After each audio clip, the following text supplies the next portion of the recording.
Again, good morning to everyone. My name is Val Alexi, and I have the pleasure of hosting this morning's webinar. I am a CAS leadership consultant and have the opportunity to work with many of you on many different projects. This morning's webinar is called Creating Optimal Learning Conditions for All Students Through Implementing the Professional Practice Standards. And we're so very, very pleased that Evergreen Catholic Schools was willing to share their story of practice as we go through this morning's session. Rogan Harper's on the back end helping us with the technical part of this webinar. So if you have any questions, he's ready and waiting to respond to them in the chat. Thanks again, Rogan. There we go. As a result of participating in this webinar, we have 3 different outcomes. We want you to develop an awareness and understanding of the themes from the research findings, the 4-year longitudinal research where post-secondary institutions gathered together to research the implementation of the practice standards. We want you to learn how one school authority addresses various themes. And we want you to imagine approaches that are most appropriate for your context and role in creating the conditions for optimal learning for all. The image on the left-hand side of the screen was one I borrowed from Santiago Ricon Gallardo, who's been in our community a number of times. I loved how Santiago highlighted the result of the professional practice standard. The image we created at CAS is intended to show the through line from all the different components of the standard. And again, highlighting that the result that we want is optimum learning. In our case, as your role as a system education leader, we really want to highlight the work that you do in supporting school leadership and quality teaching, resulting in that outcome.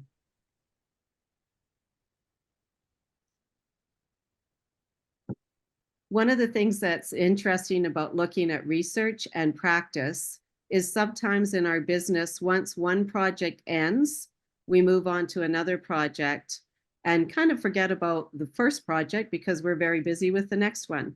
In this case, we are concerned about that. The professional practice standards came to be in our province in 2018. The research study just concluded in June of 2023. But many of you have been using the practice standards as part of your processes and part of your work. And it's kind of like, okay, we've done that already. Maybe we are on to another project. The research highlights, as do other people, why we need to maintain a focus on the professional practice standards. One of the earlier reports from the research at a review of the literature indicated that high-performing systems implement standards for teachers, leaders, and students as a form to positively impact student learning. And we'll keep on teasing out some of that information. We have 2 other webinars. Brian Zoomless will share with us on April 10th, and Peter Barron will share on May 1st. And we'll bring forward additional reasons for why the professional practice standard should continue as part of our ongoing work and life. For today's session, the next slide is, come in. There it is. Here's the 4 themes that came out of the research. If you haven't had a chance to read those, read the research paper. The research talks an awful lot about implementation, and in this case, implementation of the professional practice standards, although the research does afford an overview of some of the implementation literature.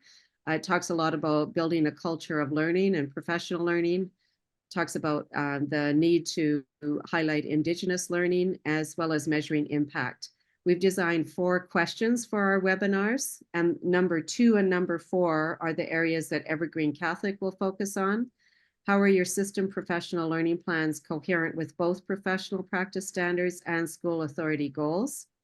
And question number 4, what impacts are evident from the implementation of the professional practice standards, and how do you know? As we get into the webinar, you'll have a chance to dialogue about that with your colleagues. This learning guide that I'll send out as a follow-up email, as well as an additional one based on Santiago's work, highlights the research as well as the importance of focusing on the guide, on the practice standards, sorry. Without further ado, I'd like to introduce Evergreen Catholic Schools and their story of practice. They've identified their story of practice to focus on these outcomes, knowing that these competencies, knowing that the competencies are interrelated and interdependent.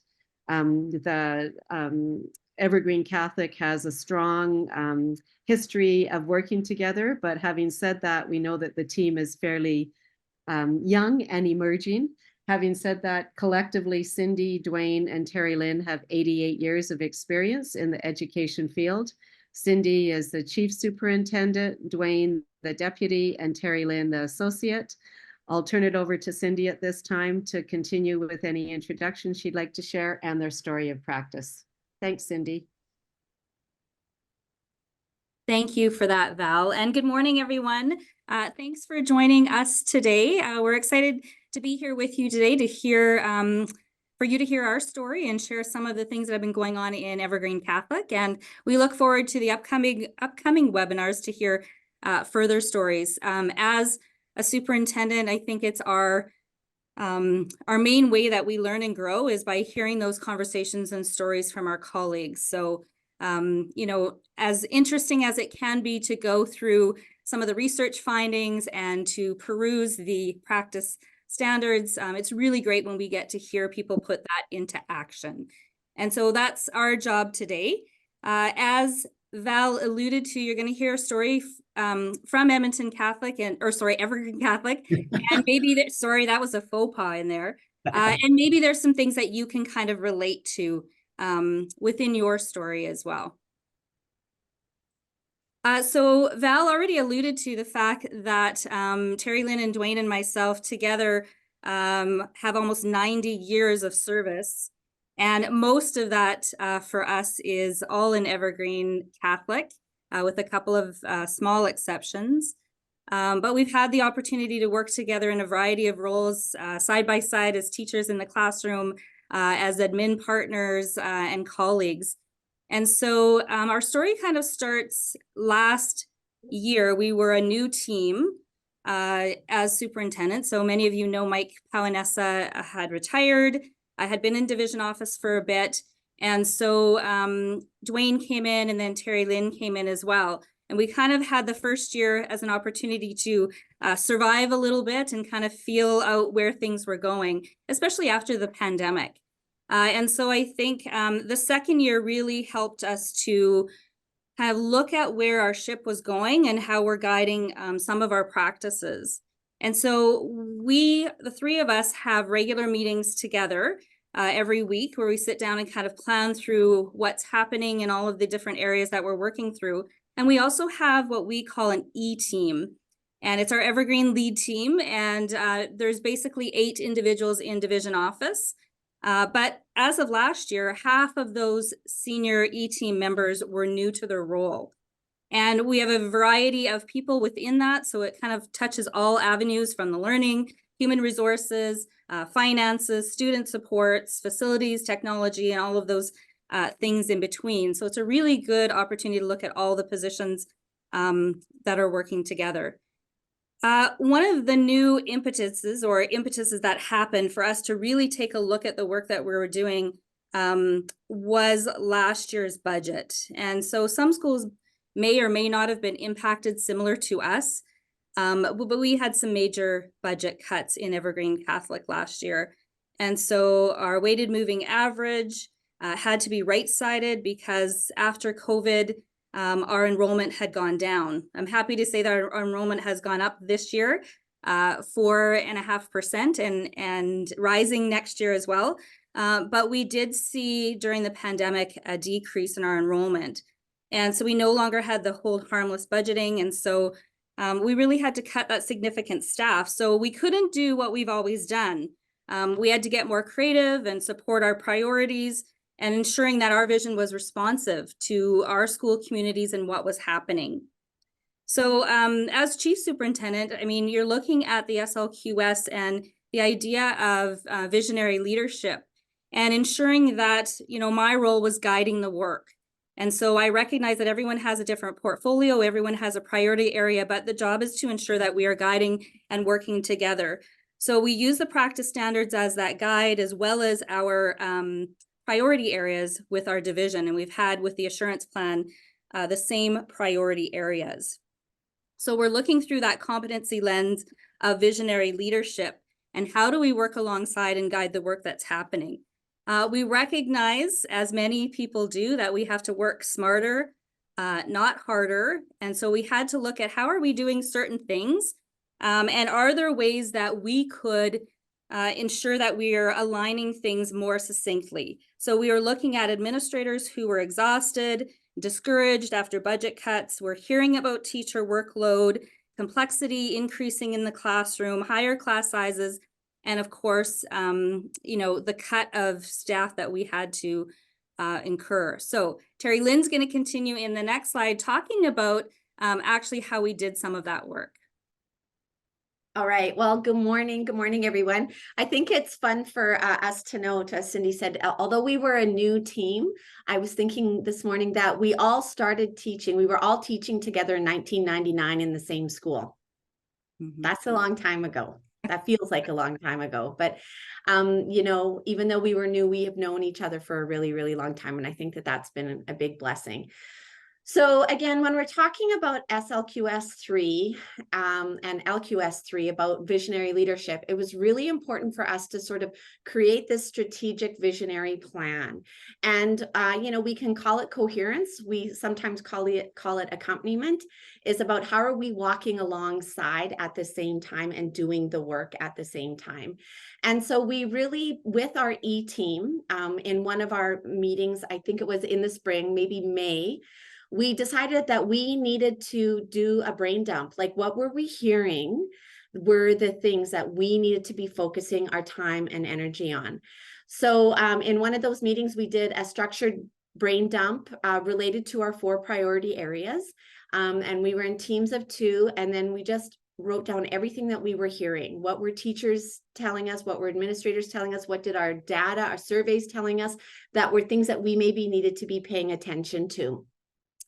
And from that, we started to tease out what were some of the themes that we were hearing. So we, this is an example. This is our big joke. It started off as sticky notes on a wall that came. Sticky notes to strategic plan is what I wanted to call our presentation. But Cindy was like, "What? Well, I'm not sure about that." But anyway, we had hundreds of sticky notes that were going on. And what we did is on the left-hand side, these were some of the examples of the themes that we were hearing. So we brought themes together related to our priority areas, and they're color-coded.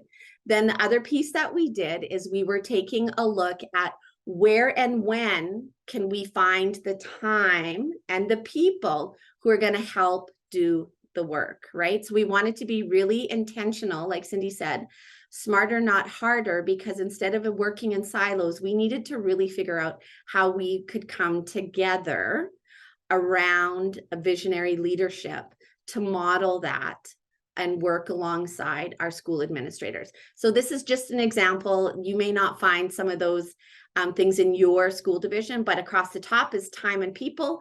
Across the left-hand side were the emerging themes. So we decided that we had to think of time as a limited resource. We all know this, right? We know this for ourselves. We know this for our administrators. We know this for our teachers, that we had to be really, really clear about when and where we were going to leverage professional learning as a part of the strategic plan to help schools achieve their assurance goals and for us to hit our priority areas as well. So we created, we did like a time audit where we were like, okay, here are all of the structures that we currently have in place as a school division where we have time with our school administrators. And we identified what those were. And then we asked the administrators, thanks, Cindy, we asked the administrators, what are your highest priority areas? And so when you're looking at this learning plan, you can see our camp sessions, our Catholic administrator mentoring,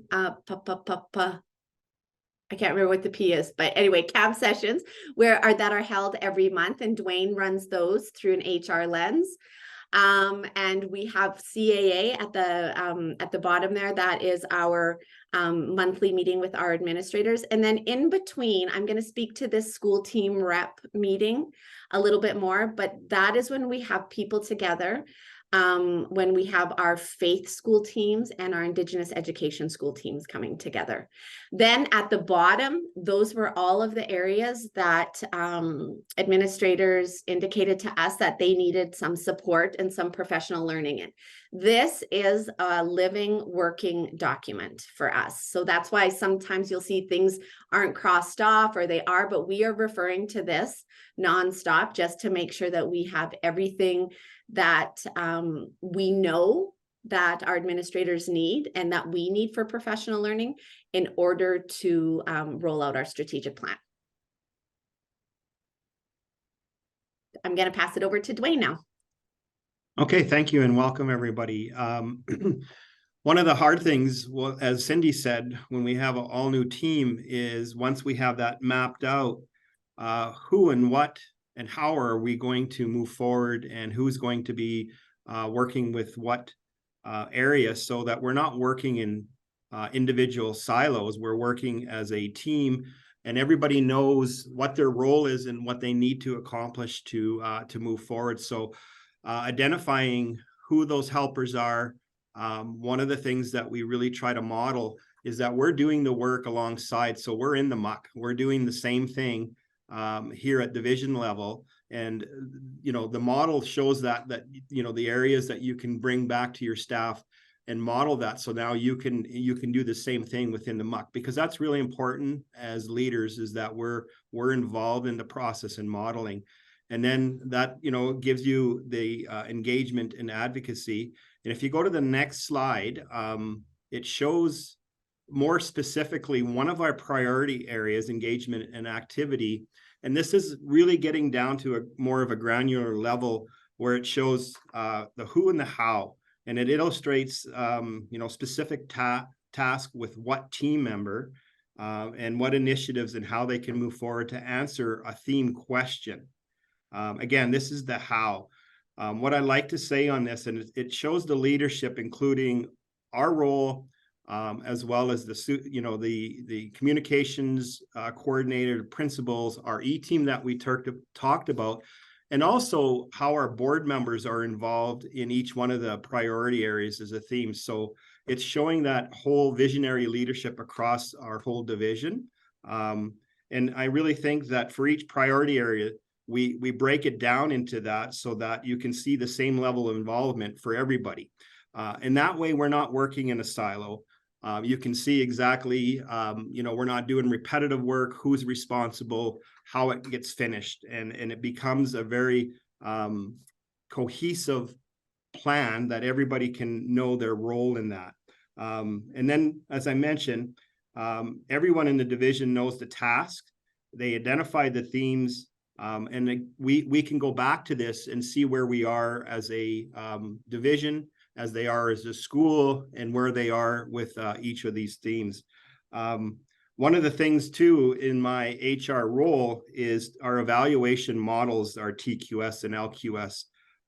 My role in that is making sure that our competencies, which are based around our indicators, our professional staff need to demonstrate that evidence. And we need to be able to provide those necessary skills for optimal learning and growth. And by doing this, it allows that to really have good generative dialogue and show improvement at the school level. And again, that will result in optimal learning for our students. So I think that hopefully gives you a little bit of the what, who, and how, and how we get into that muck of that. All right. So when we look at how do we guide that work, thanks, Dwayne, for sharing that example. You know, we really wanted to highlight our story and bring attention to SLQS2 and LQS4 in this part of our story. So Dwayne's already talked about, and I've talked a little bit how we found the time at our administrator meeting. But one of the new things that we did this year related to our faith lead team and our Indigenous education lead team is that we do have somebody at division office that leads that work. So for us, Karen Custer, our religious education coordinator, guides the faith along with Cindy. And we have Andrea Cool, who is our Indigenous education coach, and I work closely alongside with her. And we really had to think about what structure can we use to create a better coherence. So that's why I borrowed this image from the slide deck about the link between the teacher quality standard, leadership quality standard, and superintendent quality standard. Because the structure that we came up with is that in each of those areas, Indigenous education, I'll give the example of, Andrea and I work together, and we have set up 3 opportunities for teachers, administrators, and senior admin to come together throughout the school year. So it's really modeling, and that's the whole point here, is that we're trying to model something that we are learning alongside, as Dwayne said, getting in the muck with them. So we come for professional learning in the morning. And then, and our administrators have already had this professional learning at our monthly meeting. And then the expectation is that the administrator comes for the afternoon, and the teacher and the administrator and senior leadership in the room are planning what they're going to do with their professional learning that they received in the morning. And so it's really, again, it's that through line that Val spoke to on, we are all working together. It's not, it's not we're doing one thing and they're doing another. But I think that for us, when we talk about the commitment to professional learning and leading a learning community, we're doing it by doing it together.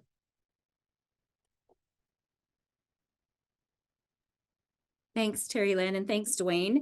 So we're at the end part of our conversation, kind of going back to question number 4 that we're going to talk about in the breakout rooms and looking at that evidence. So for us, it's really looking at the indicators and the impact. So how do we know that we're having the desired impact? How are you showing and where are you gathering that evidence?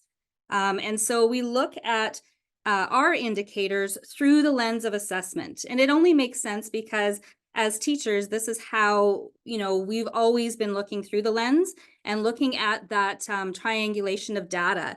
And so for us, it's really, what are the conversations that are happening?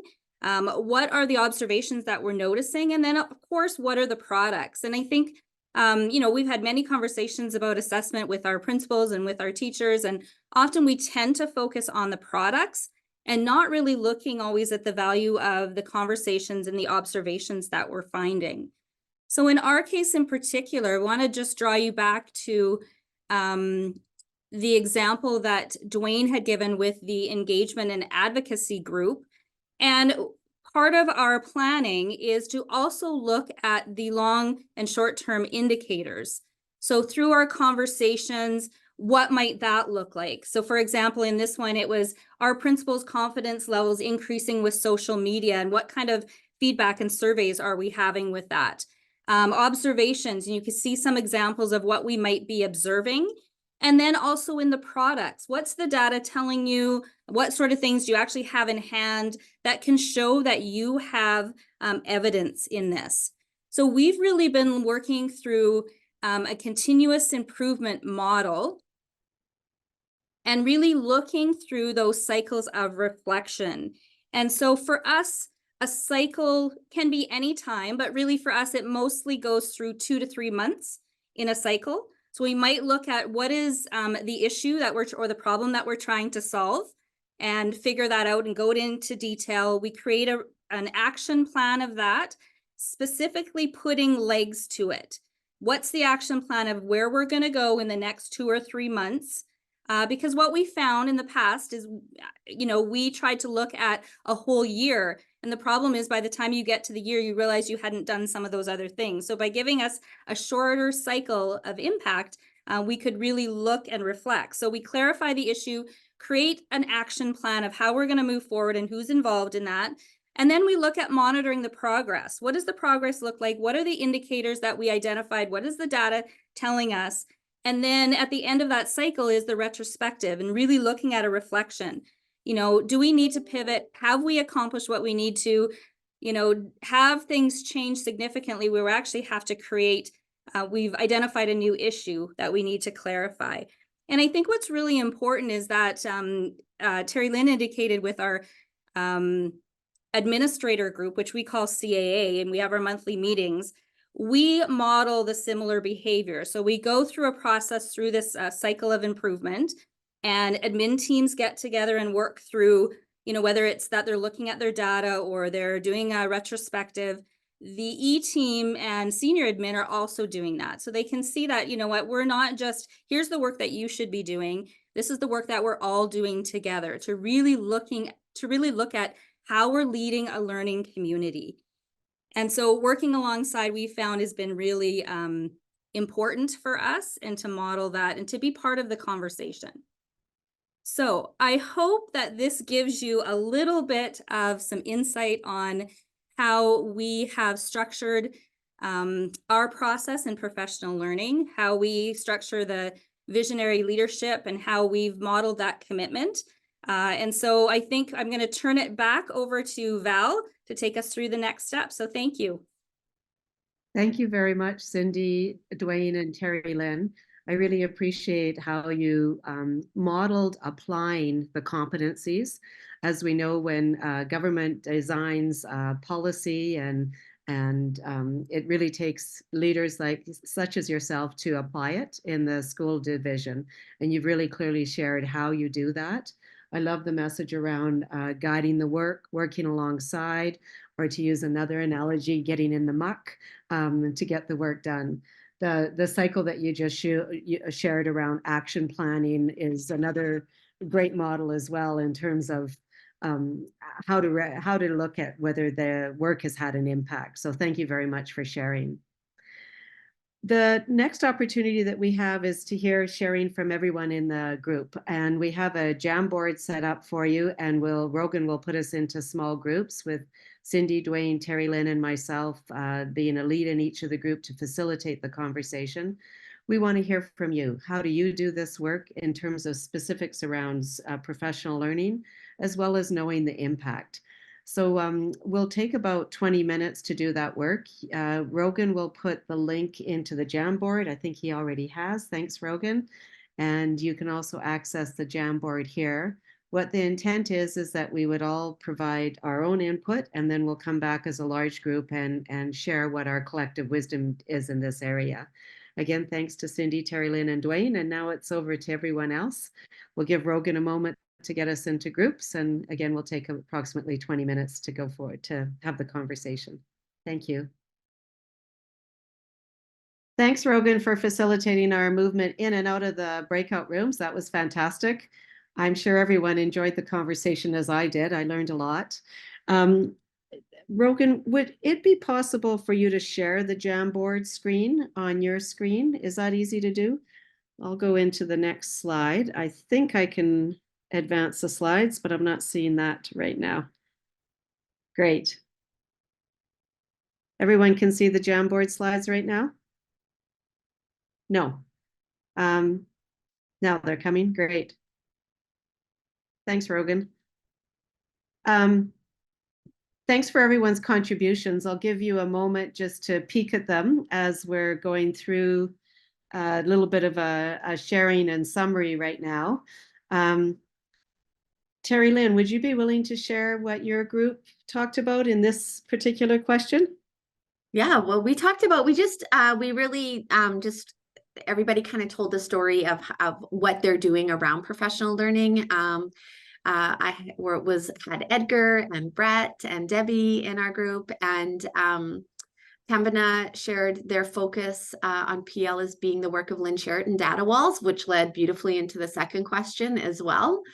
And just really how they're focusing on, making sure that no kids are being missed. How can we really ensure that there is optimal learning for all students? So that was really great. That was shared. And Debbie shared, similar processes with her. First of all, she showed us the view out of her window, which was Three Sisters Mountain. So we all had to take a minute to enjoy that with her. But then again, just very similar. It's funny because even though big, small, rural, whatever, we have so many similar practices in place, right? And that, asking similar questions.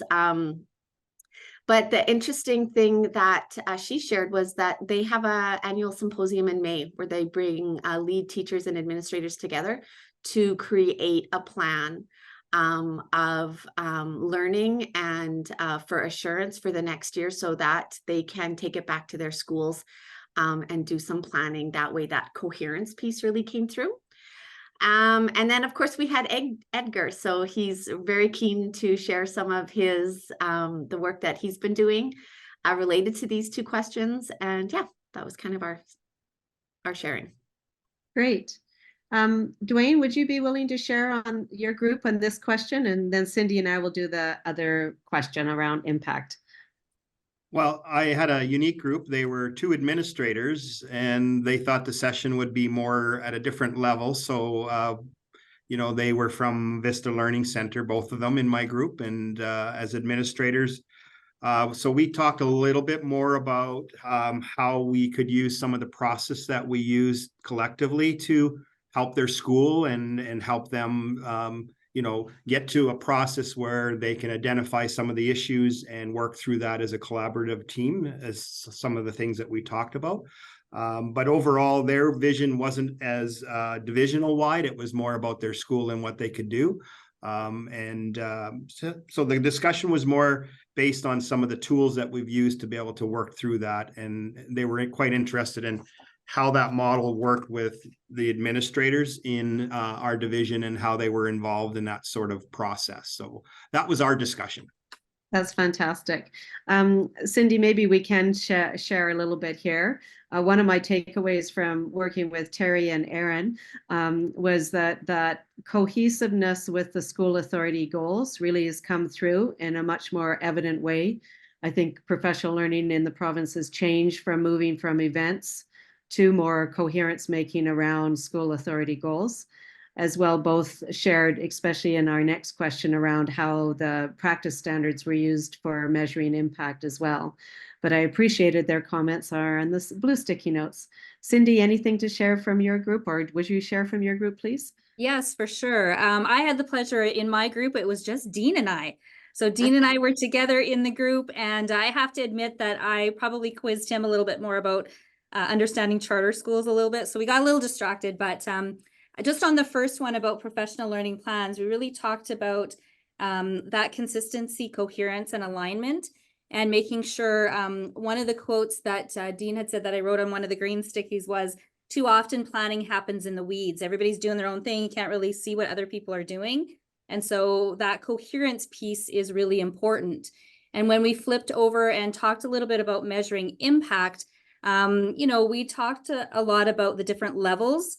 You know, Dean referred to the slide that we had with, you know, our communications coordinator, our principals, our board, and the different levels that are happening. So how people are looking at the impact of a specific goal changes based on what your role is. And if you have the coherence, everybody knows what their role is, and we don't start to have people who are in the higher, bigger picture starting to meddle in the smaller specific areas of improvement. And so we also talked a little bit about student level and focus groups are really good measures to get feedback as well, but we also want to make sure that we're not overusing some of those measures. And I think there's a fine line with that. So great conversation with Dean. Thank you, Dean.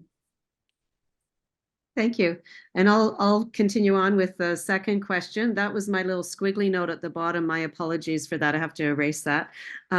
Again, appreciate the message that Terry and Aaron brought. Also brought some questions around how might we address the practice standards a little bit more in terms of measuring impact. How do we tie into the professional learning and that piece as well? But both offered examples of how they do that work. So thank you. Terry Lynn, anything from your group you'd like to share, add into now? Yeah, you know what, I think, again, there was a lot of crossover between the two, but we kind of finished our conversation on this question around the importance of common language, right? And I think that's what the standards has done for us, is that there's a common language with teachers, administrators, system leaders that we all share. And then we talked about how that has affected, you know, Brett's work with data walls. When everybody, you know, my big line is, if we're talking about the same thing, let's make sure we're talking about the same thing.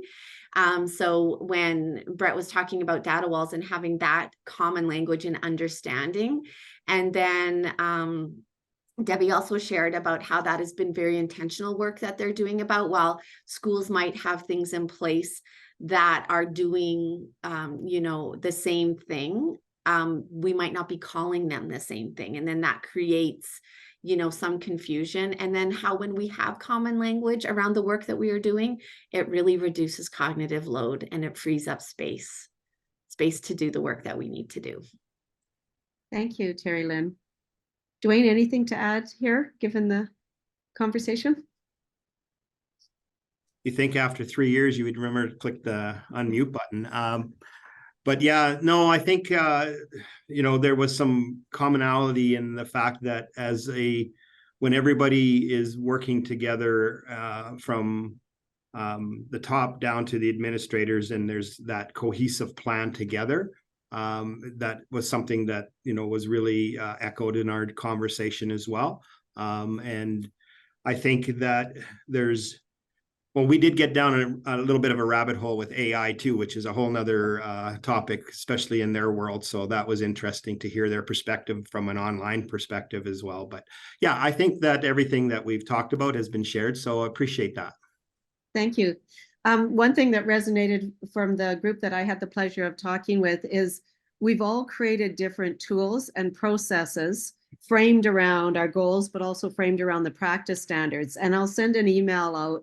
If anyone's willing to share any of those tools and practices, I'll throw them into a Google folder for sharing, perhaps after all of the webinars as well, because it seems like we can borrow and from one another, if that's okay.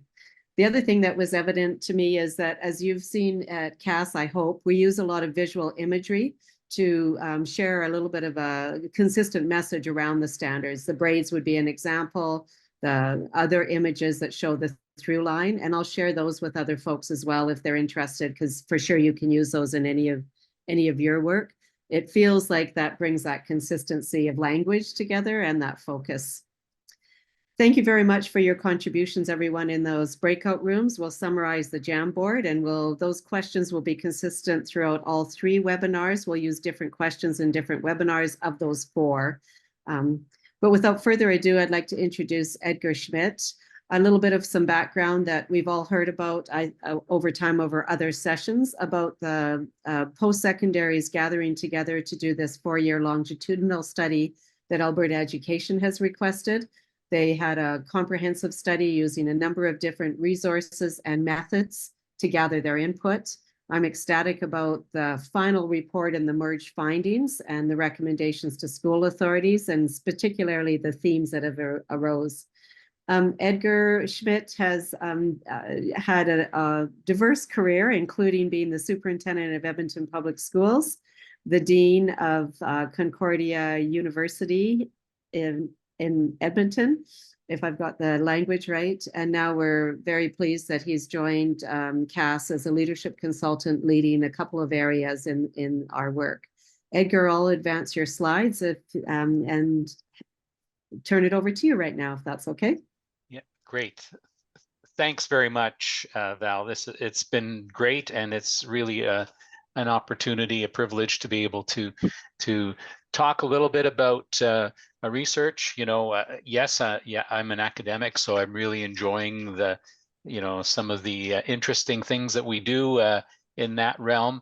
But I keep coming back to, so what difference is it actually making for people in the field, in schools, in classrooms, in school divisional leadership, and regardless of what your school authority is, public, Catholic, Francophone, charter, it doesn't matter. We're working with children, and we're trying to make a difference for them. That's why we're in the field of education. So thank you for this, and I really appreciate the work that we were able to do with this 4-year longitudinal study. On one hand, it seemed like it was never going to end, and now that we're here, we see that it's actually been quite fascinating going out into the field through surveys, through interviews, through development of case studies, case study reports, and this final report. What we what I mentioned earlier in one of the breakout group was that there are a lot of encouraging things that we heard and saw over those 4 years in terms of how school divisions were being responsive to and creative in how they made these competencies, these professional practice standards, reality in their own school divisions. Everyone does it a little differently, and why common language is such a critical piece around this, because we just don't, we think we're talking about the same things, and maybe we're not, or we have different labels on things that are actually the similar or same kind of practice, but we just don't always see that we're connecting. So quickly then, I just want to highlight that my note here is professional learning can be risky, and I should probably cross that out and say professional learning is risky. It's risky professionally. It can be sometimes risky personally. Any kind of learning that occurs, whether it's children in schools or in classrooms, or adults who are trying something different or trying something new, we're asking people to step out in a bit of faith that this action or this activity is going to be helpful in some way. And so we're asking people to take risks, and in that risk taking, we are actually engaged in some learning that happens. And I wanted to bring out this particular quote from Jerome Cranston. He's the former dean of education at University of Regina, and he also was an assistant superintendent in Winnipeg, and as well as worked, I believe it was with the University of Winnipeg. I'm not 100% sure, but I did get a chance to have great conversations with Jerome. And one of the things that he talked about in terms of learning communities is this notion of trust as an essential part of developing a learning community, and the focus on professional learning then. And he highlighted that that trust is being relational, and it's developed around group norms of safety, which many of you have talked about, being really clear and explicit about how we're going to work together as in norms. But there's also that risk-taking piece, and there's also that change orientation, which is this new learning that's going on. And they have the effect of fostering collaboration and promote willingness among faculty to grow professionally.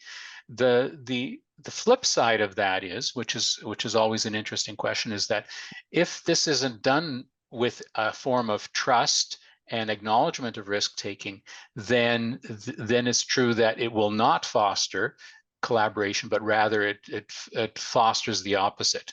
And so which is something, you know, that we can think about and have some observations about. The last thing I'm going to say about risk taking is that we sometimes operate in a field that is a little bit risk averse. Actually, we don't like to make mistakes. We don't experiment on children. Of course, that would be wrong for us to do that. But we want to recognize, or ought to recognize, that as we're learning something new as professional, as adults in fields, that we need a little bit of tolerance around. We are going to make mistakes, but can we learn from them? And that's really the core question. So we'll move on to the next slide.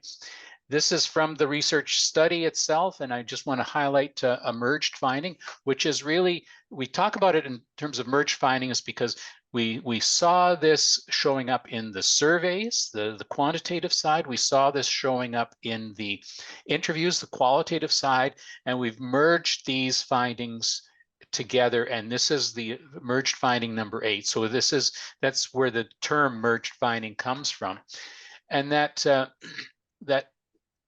the people talked about establishing and maintaining a culture of learning requires that collective and intentional focus. And that notion of that this is collective and intentional, I think, is one that I want to highlight.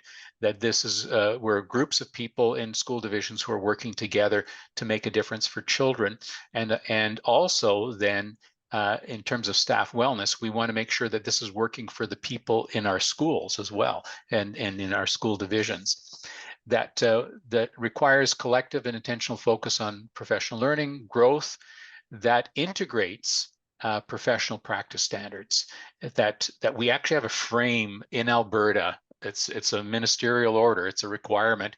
How do we take that frame and make it come alive and resonate in all the things that we do with our work in school divisions? We'll move to the next slide.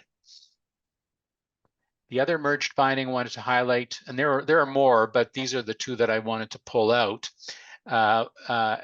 is that that to cultivate that culture of professional learning and growth is crucial for the successful implementation of the practice standards that I've talked about, and that that we use a variety of professional learning formats, including, because this was through COVID, online formats, but that there are different ways to get at it, and that became really evident in the conversations today, that people were using different ways of making things concrete.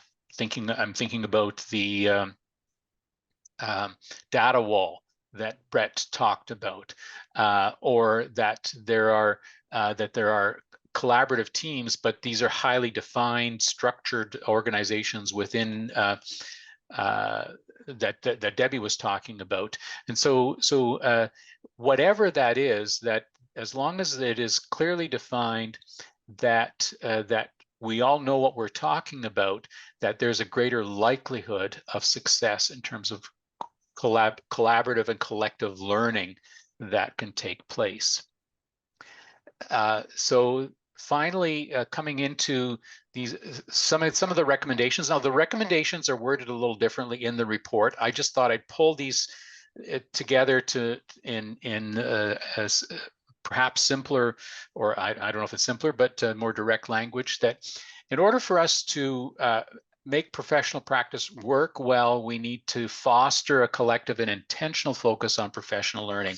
That's really key. The intentional part is critical, because anything that's not intentional may be accidental, serendipitous, might get good results, but it's not something that can be repeated. And we're looking for something that is more strategic. And so the intentional part of is the strategic element.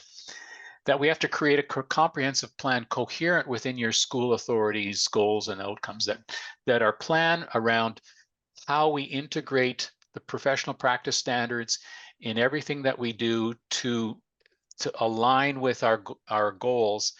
We don't see them, I don't see them as, and in the report, we didn't see them as separate, but we needed to work at making them coherent and come together to create that professional learning plan and to create that comprehensive plan. Our practice needs to be examined and reflected upon, and there were lots of examples of that today that were brought forward around cycles of monitoring, cycles of reflection, this intentional going back and revisiting. The regular use of data walls as a way of looking at our practice, shifting our practice, and then coming back to look at it again.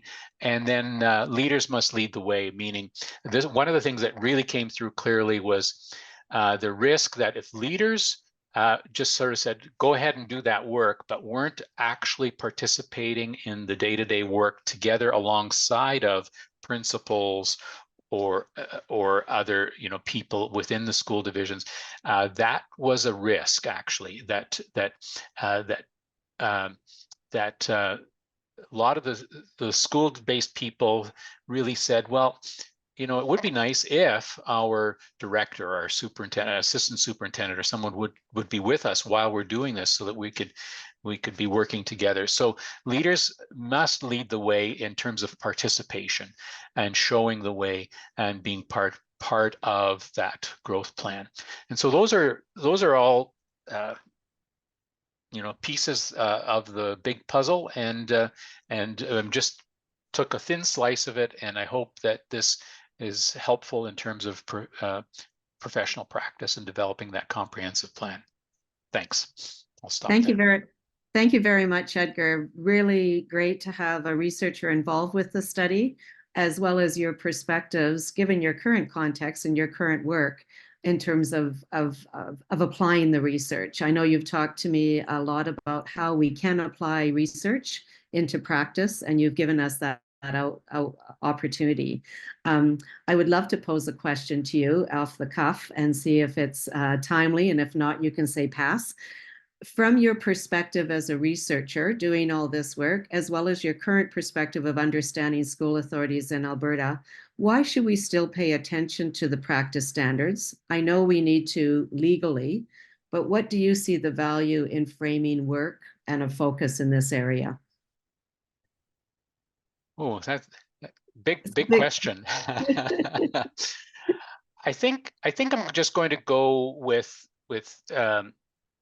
something that that I see almost every time I go to the CAS website, and that is that the practice standards are aligned right from the TQS, the leadership quality standard, the superintendent leadership quality standard, that there are these, what we call these through lines in terms of expectations. If we're expecting it from teachers, we're also expecting it from our own leaders and from the superintendent.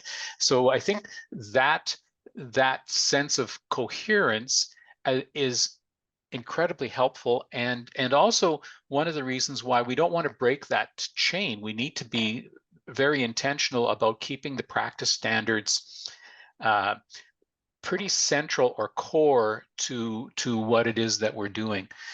And the other thing is that all of these practice standards are really come back to what is optimum learning for students, and that there's a greater likelihood,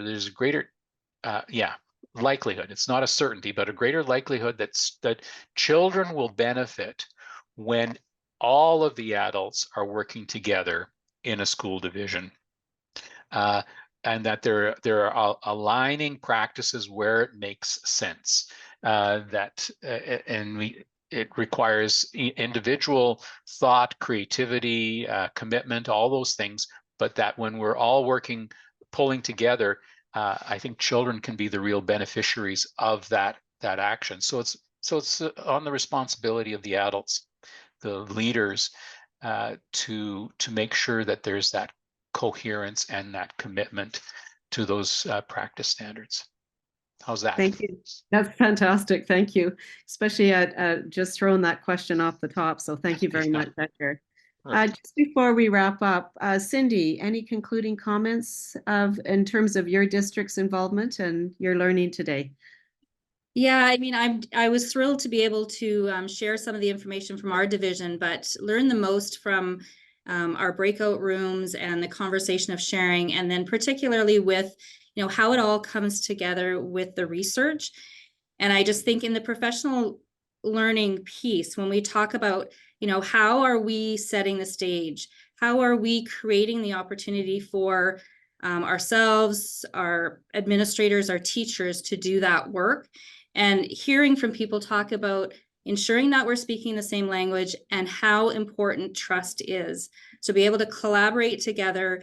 Are you setting the stage for those things to happen? And for me, I think, that's some of the takeaway that I learned today about how we're intentionally planning to support implementation and coherence through the practice standards. What are we doing specifically to make sure that that happens? Fantastic. Thank you very much, Cindy. Many thanks to everyone for their involvement. Cindy, Dwayne, and Terry Lynn for following up very quickly to put this webinar together. So thank you, Edgar, thank you. And really thank you to everyone for participating today. I'll provide a follow-up email that will actually have, I think, just one survey question about what did you learn today in terms of a takeaway and what do you intend to do with that learning. So maybe that's two questions. But again, thank you very, very much for your involvement. Have a really great day, and we're looking forward to seeing many of you at the upcoming conference. Thank you.